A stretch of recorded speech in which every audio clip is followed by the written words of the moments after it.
Hi everyone, I'm Doug from DigiPen in Redmond. In this video, we'll work with multiple numbers at the same time, and we'll learn how to tune them carefully to one another to produce a fun experience.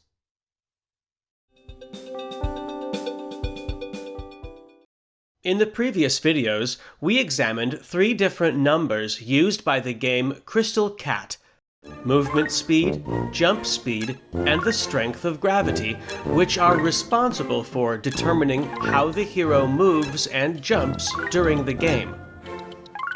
We learned about each number individually, but the game doesn't use them that way, it uses them all together.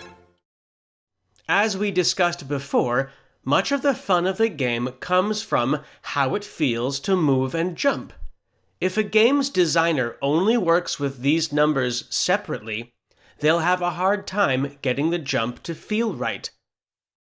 But if they change each of these numbers together, then they can create a jump that's appropriate for whatever game they're making.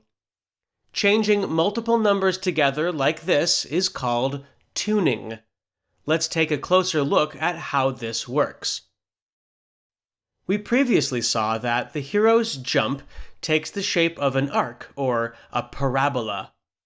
This arc shape has a height and a width.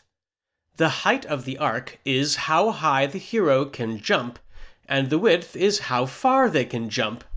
These are important things to consider when designing a game.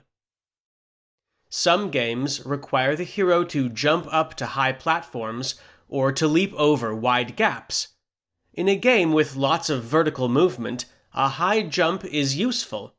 In a game with lots of horizontal gaps, a far jump is useful. Crystal Cat doesn't have platforms or gaps, but it does have crystals that appear high up. This means that the height of the jump is very important, and the width is less important. So, how do we control the shape of the jump with Crystal Cat's numbers? Let's start with the jump's height. Remember that the hero reaches the peak of their jump arc when gravity finally makes the hero's upward speed decrease all the way to 0, at which point the hero begins to fall. If the hero begins with a higher upward speed in the first place, then gravity will require more time to pull them down. This means that one way to increase the jump's height is to use a larger jump speed number.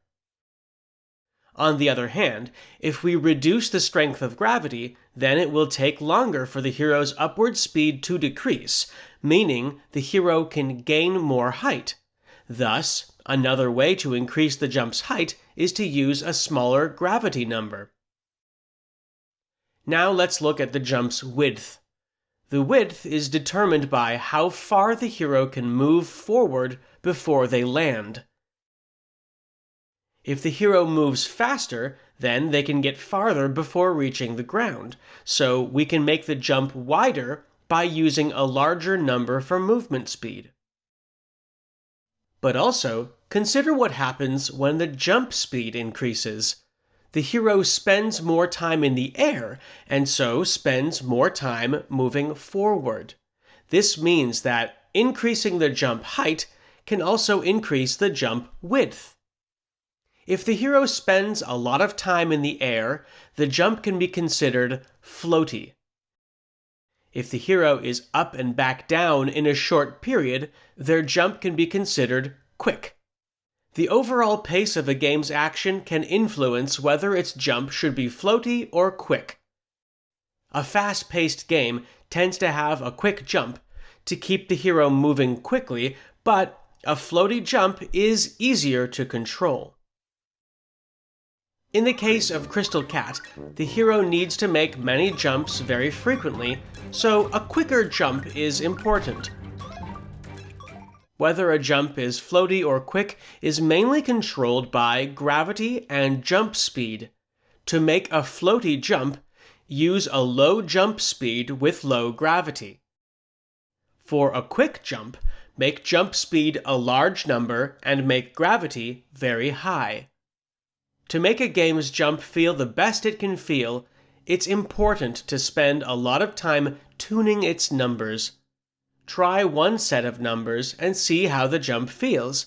Then make lots of small changes to them until the jump feels right. This process is one of the most fundamental parts of game design.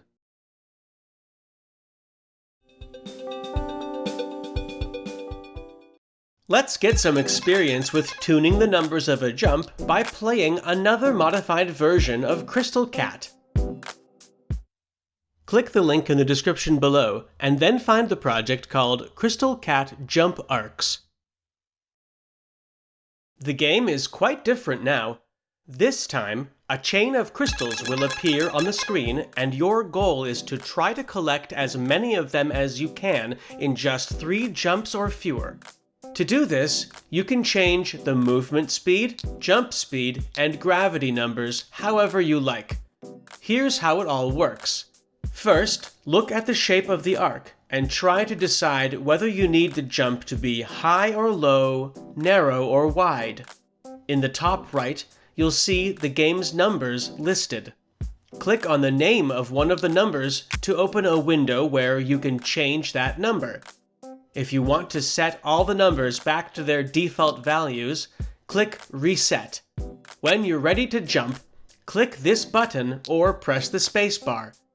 Here's what it looks like to jump with a movement speed of 500, a jump speed of 600, and a gravity of 2000.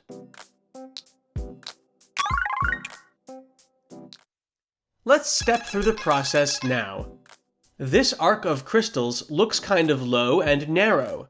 Perhaps we should reduce the movement speed to 150 and bring the jump speed down to 500.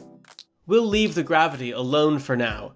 Now let's try jumping with these numbers. Not far enough and not high enough. Well, we still have 2 jumps left. First, let's turn the jump speed up a little bit and set it to 550. We'll try again now. There we go, that got a few more of the gems. Now, with the last jump on this stage, let's increase the movement speed to 200, and we'll try once again. Hey, there we go! Perfect! You get 3 jumps per stage. After 9 stages, you'll be shown your final score. Keep playing and try to become more and more familiar with the way that Crystal Cat's numbers shape the game's jump.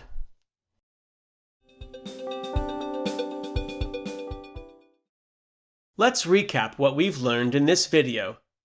First, we reflected on the fact that, so far, we've been looking at Crystal Cat's numbers each individually instead of all together, but its numbers work together to define the shape of the game's jump. We learned that changing the movement speed changes the width of the jump, and that changing the jump speed changes the jump's height and width.